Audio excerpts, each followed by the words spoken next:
Well, thank you all for being here. So much appreciate your time. My name is Heather Rabin, and I'm an organizational psychologist. I serve as the senior advisor of professional development and well-being for Dignity Health. Serve all of our physicians and APPs within the Arizona market. So I'm going to be. They might work with me. I don't know. As long as they don't heckle, I'm great. So thank you. What I'm going to be sharing with you today is just a little bit about our success with our peer support program. So we have had a peer support program that has been up and running for the past 4 years. We have a little over 130 peer support team members. That range all the way from physicians to gift shop. So we have a little bit of everyone who is on our team. The idea behind it is that we want to make sure that we have peer supporters that are elbow to elbow, really within every specialty and every department, so that our people are well supported. We also measure the success and usability of our peer support program. Our peer supporters will report having at least one peer support conversation every 2 weeks. So if you take the amount of peer supporters we have and think about how many conversations that is, we feel that our program is really being well utilized. We also measure our levels of distress related to people who have had peer support conversations. So we use the Wellbeing Index and we ask one question: have you utilized peer support? And we can see that our healthcare professionals who have used peer support or had a peer support conversation, their levels of distress are less than other people who have not. So a lot of those experiences is what I'm going to share with you today, and a little bit more about how to create a peer support program. And then I'll give you some information if you want to learn more. So all of that being said, a couple of things. We know that peer support is successful because it is still true that there is a stigma related to asking for help. Physicians, APP, and healthcare professionals are less likely to pick up the phone, use our EAP, call a psychologist, a therapist. They're more likely to reach out to a peer than they are to use any of these other areas. So that's another reason why peer support is more successful. So our peer supporters are trained in listening, empathizing, showing compassion, showing care, and then connecting people with resources. Peer support is short-term, and it is not a replacement for those other mental health professionals and areas of expertise that people sometimes need. We also know that when we connect, after we have a peer support conversation, we connect someone to resources. We know that they utilize those resources later. We know that they look into resources later. So it's really a way to educate people on just other opportunities that are available on a longer term basis. This is an important slide. When I do our peer support training, it's very important that people understand what peer support is and what it is not. Our peer supporters are not there to give advice. They're not there to tell people what to do. Again, they're there to listen, empathize. Probably the hardest part is for them to learn not to try to fix stuff. Because in healthcare, we're kind of here to fix everything for everyone else. So part of what the training is to teach them a different way of thinking so that they're not going in and trying to fix people's problems and solve everything for everybody. I'm going to skip past this because I want to make sure I have time to show you an important video. The idea, though, is to just know that peer support's been around for a really long time. This isn't anything new. It's just new to healthcare. So as you're trying to stand up a peer support program, sometimes people will ask, well, you know, this is something new. Sometimes it makes HR a little bit nervous.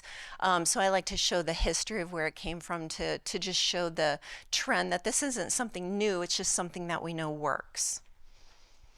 A couple of things too as far as just outcomes. When it comes to psychological well-being and burnout, we know that healthcare professionals tend to be very isolated. We know that the world of a physician is a very isolated role. And what peer support does is it allows people to connect with other people, decreasing that isolation increasing their professional fulfillment, helping them feel that they're not alone, and again, connecting them and crowdsourcing and really creating that sense of community and belonging, which, by the way, is one of the needs of physicians and healthcare professionals. So when you look at the psychological needs of a human, especially in healthcare, a sense of community, sense of belonging is one of those needs, and peer support helps bridge that gap. In our culture within Dignity Help, one of our biggest initiatives is to make sure that we're creating a culture of care and support. We want to retain our people. We want to make sure that we're creating an environment where people feel psychologically safe, where they can rely on each other, tap in for information, ask questions, and peer support helps create that type of culture to where it decreases the stigma and again creates that sense of community and care and belonging. So when it comes to establishing a peer support program, a couple of key things. One is leadership support and buy-in. It is impossible to sustain and stand up a peer support program unless your C-suite understands the benefits behind it.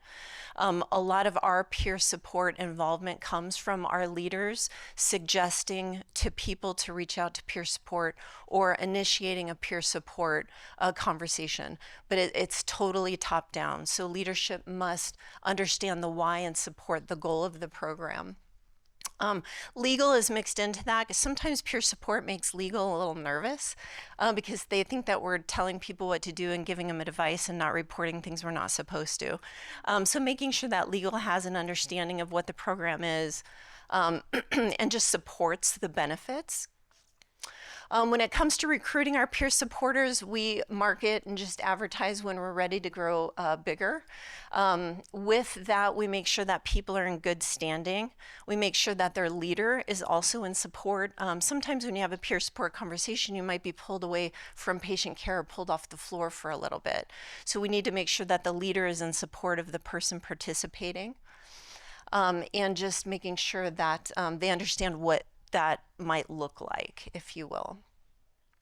During the training, which I'll tell you a little bit more about when I'm done here today, a lot of the focus is on confidentiality, what we have to report and what we don't. The beauty behind peer support is we don't document things, so therefore we don't have to report much. Those lines are drawn when it comes to things related to HR, sexual harassment, things like that. It gets a little technical. But other than that, peer support conversations are confidential, which is why we don't write things down so that nothing can be memorialized, if you will. Also within the training, obviously, how to provide peer support, again, what that role is, what it is not, so that people are very clear on how to go out and be helpful and not accidentally create other burdens that unintentionally might occur. A couple of headwinds that we learned pretty early on. Again, our program's been running for 4 years, so we've learned a lot. We've made a few mistakes, and we're here to share. So legal buy-in, definitely making sure that you're partnering with legal or risk so that you know, again, what to report. Oftentimes, peer supporters will ask about liability. They want to make sure that they're not liable if something happens or something goes wrong. So just making sure that you're exploring all of that prior to standing up your program. Another headwind that people run into is how to find money to train people. Our peer supporters are all voluntary. They don't get trained to offer peer support, and they don't get paid to be in the training. Where the headwinds come in is how to be able to find training for people and what that looks like. And I'll share with you some things that the collaborative is going to support in order to fill that gap for many of you. But again, just a headwind that comes up. Something else that is vitally important is to create what we call an escalation plan. So if there is mention of self-harm, suicide, or something that's very critical, so that the peer supporter knows exactly how to handle that and to make sure that the person is safe and resourced. As far as growth and sustainability, one of the things that we're very proud of is we're growing like crazy. We've actually had to put the brakes on it a little bit because there's only one of me and there's a lot of peer supporters. A couple things that we've learned that have worked well, especially when we first started, people volunteered to be in the program and then we told them to refer a friend and bring a buddy. So we doubled in size within like 4 months, which was great. The other thing that we make sure that we do, and I think this is absolute key to our success, is I have quarterly check-ins with all of our peer supporters. So we jump on a Zoom. I offer all sorts of different times. It's a half an hour. And the expectation is that you attend one every quarter. The great thing about it is that people come together, they share stories, they talk about conversations they've had. There's a lot of crowdsourcing that goes on. We make sure that they're supported, they have the tools that they need in order to be able to serve in that role. And it's interesting. I've told Dr. Swenson it's turned into some commensality because we started over Zoom and people are like, why aren't we doing this in person? So now we have every year we have a big dinner, and we host all of our peer supporters, and we all come together and break bread and just talk about being a peer supporter. So I wanted to show a video that really puts in perspective the purpose behind peer support. This is the outcome of Stanford, the WellMD program. I'm assuming if I click it, it'll just go. We'll give it a whirl. Or not. Oh. Ooh, you know what?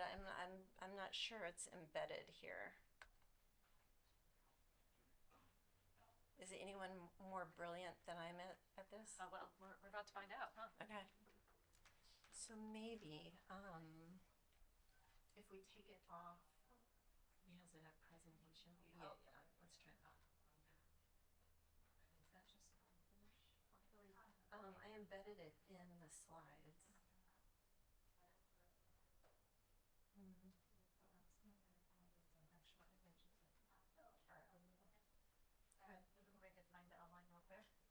Yes.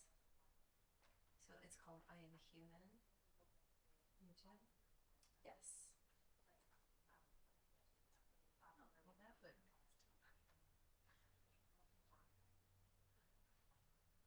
So while she's doing that, do you have any questions? Might as well. Might as well. I have a quick question. Please. Mental health first aid.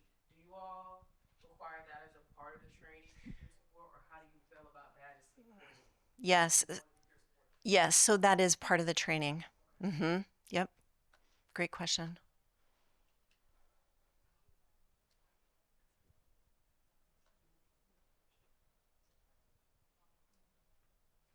And we're ahead of schedule. So Oh, good. Okay, Look at me. Called what again? I Am Human.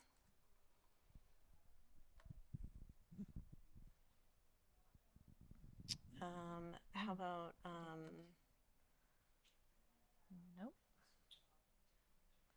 Oh, maybe I do. maybe a Stanford. There you go. There he is. Mm-hmm.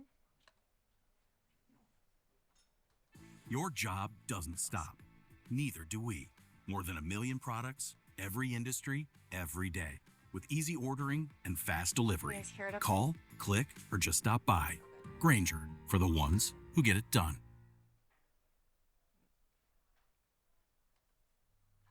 Thank you. Is there anyone over there you can talk to about this? Don't think so. Anyway, there's no time. I gotta get back to work.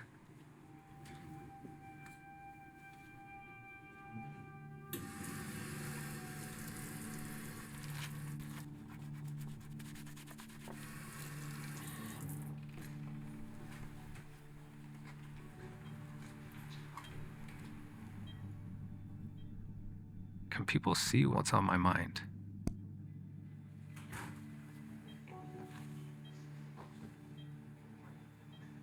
I can't believe I'm in remission. It's so good to be back.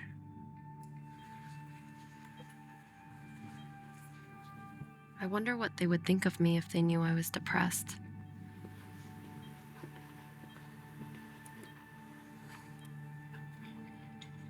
I'm glad I spoke up about being harassed.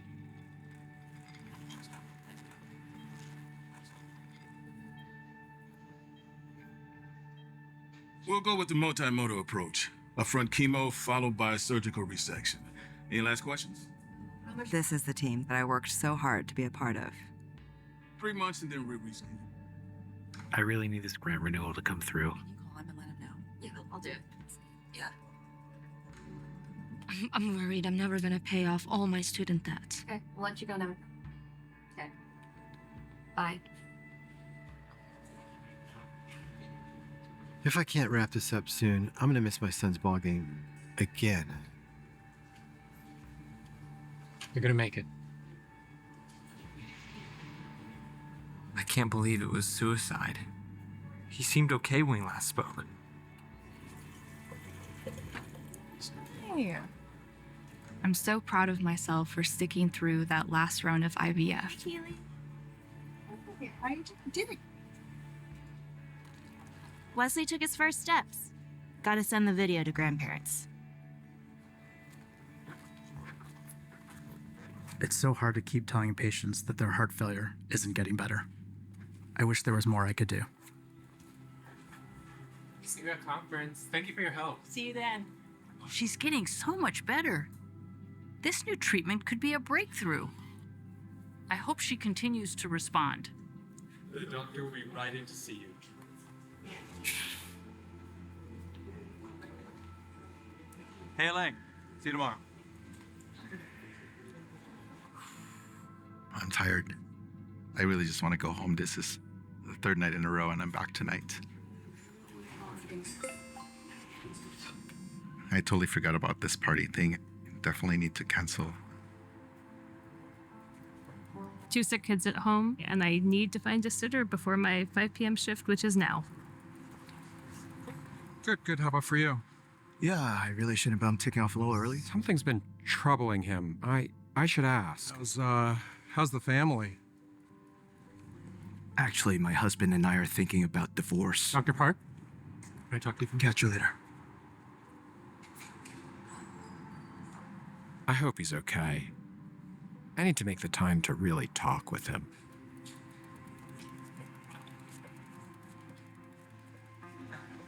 That's quite the journey you've been on. I'm 384 days sober.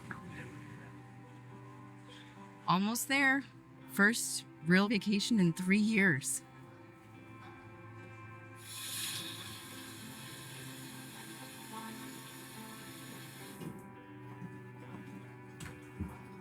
Do I still have to work this hard to prove I belong here? Hi. How are you?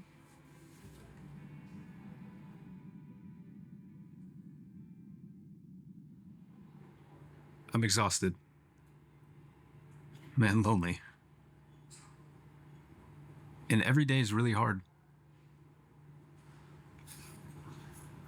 And I don't know how long I can do this. Let's talk about it.